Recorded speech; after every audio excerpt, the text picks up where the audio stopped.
موضوع مهم جدا بقاله فترة شغال، بس حصل تطور فيه بطريقة مش حلوة وحاجة مش حلوة. وأنا من امبارح بصراحة مش سايبة الفيس وعمالة أنزل عليه صور وشرح للمصيبة اللي بتحصل حاليا، بالرغم ان انا واخده حظر على الفيس زي ما انتوا عارفين، فعامله يعني اكونت تاني عشان انا اقدر انزل الصور، لان انا المحتوى بتاعي زي ما انتوا عارفين الصور فيه اهم حاجه وتوضيح الصور اهم حاجه. فقلت بالمره اجي بقى على اليوتيوب واشرح للناس ايه المصيبه اللي حاصله اليومين دول، ولازم كلنا نتحد مع بعض، سواء بقى مسلمين مسيحيين، ناس قوميه ناس مش قوميه. بدل انت بتخاف على مصر وتخاف على دينك فلازم تعرف الموضوع ده. ايه هو الموضوع ده؟ في يا جماعة اسمها الأفروسنتريك دول هدفهم مش حضاري، هدفهم ديني، وهو إن هم يصحوا الحضارة المصرية تاني بشكلها المريب اللي هم عاملينه حاليا، مش بالشكل القديم أو الأصل بتاعها، وكمان يعيدوا عبادة الآلهة المصرية.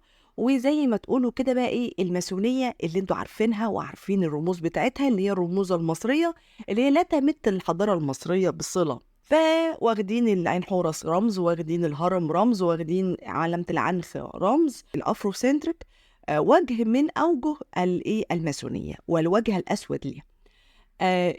اليهود والصهيونيين هم متحدين معاهم لان هدفهم واحد، هدفهم ايه؟ ان هم يرجعوا الحضاره المصريه القديمه عن طريق ان هم يقولوا ان الناس دول هم اصحاب الحضاره، ومع دخول اعداد غفيره منهم هيبقوا هم اصحاب الارض واصحاب الحضاره.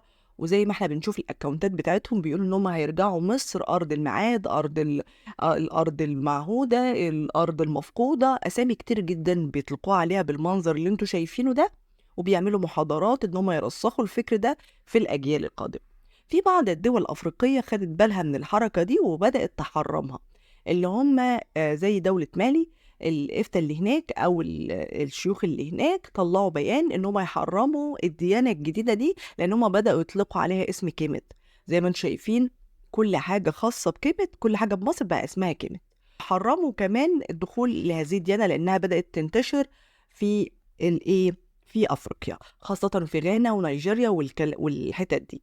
المهم الناس دي بيقولوا ان هم اصحاب الحضاره وعايزين يدخلوا مصر عشان ياخدوا بقيه الارض بتاعتهم، لانها تم اغتصابها من العرب. وده سبب ان احنا بندافع عن نفسنا ان احنا مش عرب، لان احنا لو ثبت ان احنا عرب فكلامهم صح، اذا هنضطر ان احنا نطلع من البلد، زي ما بيحصل مع فلسطين دلوقتي، ان هم بيحاولوا يثبتوا ان الفلسطينيين مش هم اصحاب الارض وان اليهود هم اصحاب الارض. فبالتالي مع الوقت هتلاقي الفلسطينيين خرجوا من ارض فلسطين، وده الحرب اللي بتحصل دلوقتي، وهم بقى عايزين يكبروها ويدخلوا مصر.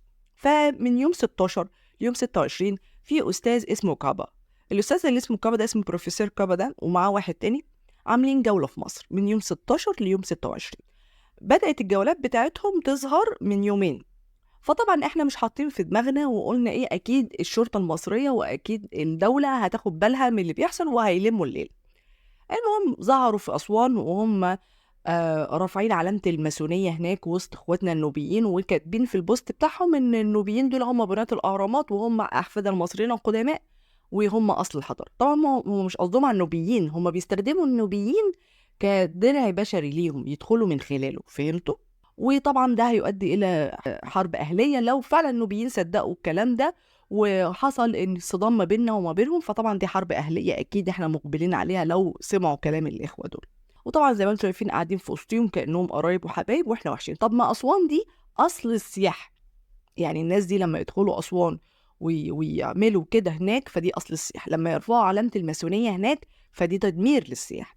المهم بعد ما راحوا أسوان جم هنا متحف الحضارة وتصوروا، قلنا عادي جدا مش مشكلة، وكاتبين كيمت وأور هيستوري والتاريخ بتاعنا والكلام اللي انتوا عارفينه ده.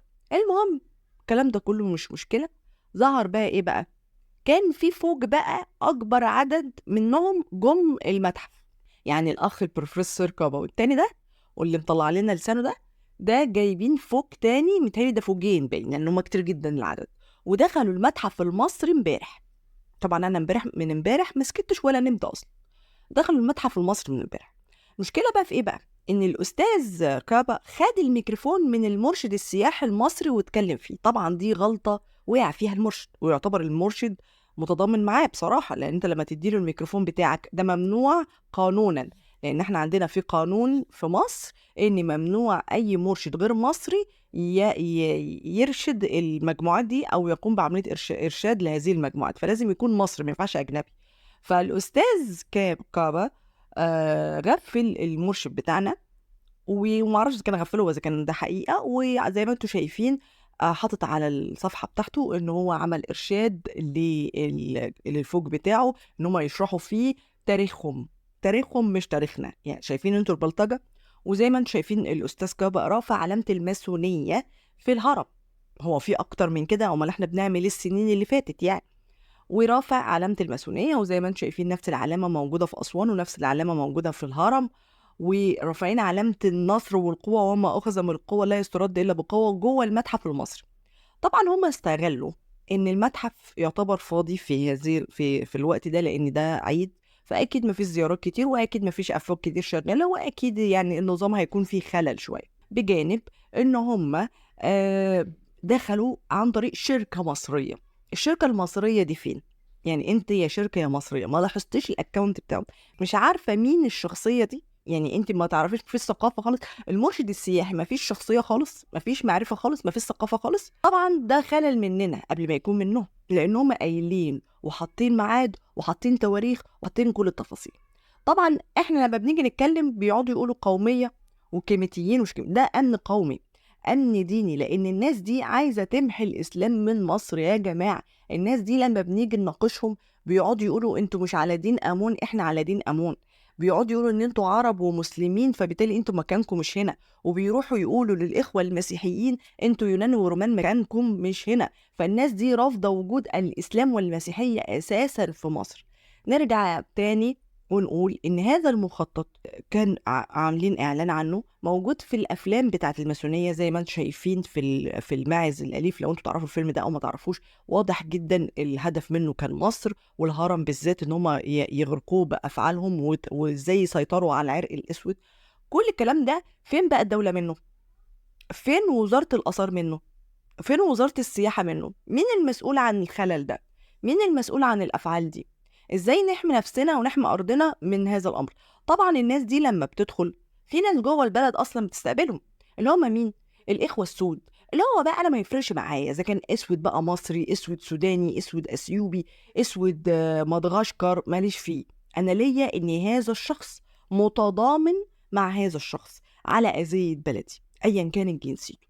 انا اعرف ناس فعلا موجودين في النوبه واسوان متضامنين مع الاشخاص دي، وبيساعدوا كمان الاشخاص دي في افعالهم. فأرجو من السادة المسؤولين أخذ موقف اتجاه الأستاذ البروفيسور كابا وغيره من رموز ما يدخلوش مصر خالص. السياحة السوداء لازم تركزوا معاها، لأن السياحة السوداء دي بتطفش السياحة البيضاء، عشان تكونوا عارفين، مع احترام الكامل للاتنين. بس في أفعال تحرش بتحصل من دولة لدولة هناك عشان تاني حاجة الإخوة المصريين المتضامنين مع هذه الحركة، بيض بقى سود مش هيفرق معانا. التركيز على الجنوب، لأن لو الجنوب اخترق زي ما بيخترق دلوقتي خلاص. انت هو مرض السرطان لما بينتشر في الجسم يا جماعه الجسم بيبقى فاضي، بيبقى خلاص بتبقى مرحله اخيره. احنا نعتبر في مرحله اخيره، لان الاعداد الغفيره اللي داخله لينا من الجنوب دول ناس بلا هويه. ما حدش يقول دول سودانيين اخواتنا، لا مش سودانيين اخواتنا. السوداني الحقيقي هو اللي هيروح يدافع عن السودان. اللي جايين دول انا عارفه هم جايين ليه، واحنا كلنا عارفين هم جايين ليه. كمان 10 سنين هياخدوا الجنسيه وهيبقوا هم المصريين، واحنا الدخلاء، وكل واحد بقى يدور له على بلد يروح يقعد فيها وهم ياخدوا ارضنا ببلاش. وده الهدف من العلامه والخريطه اللي حطها اسرائيل على دراع جنودها. يا جماعه انتوا مش مركزين؟ الافارقه دول لو خدوا مصر هيشيلوا سينا من الخريطه. عارفين؟ هيشيلوا سينا من الخريطه، لان سينا في اسيا هم مش محتاجينها. مين بقى اللي هياخدها ساعتها؟ معروفين.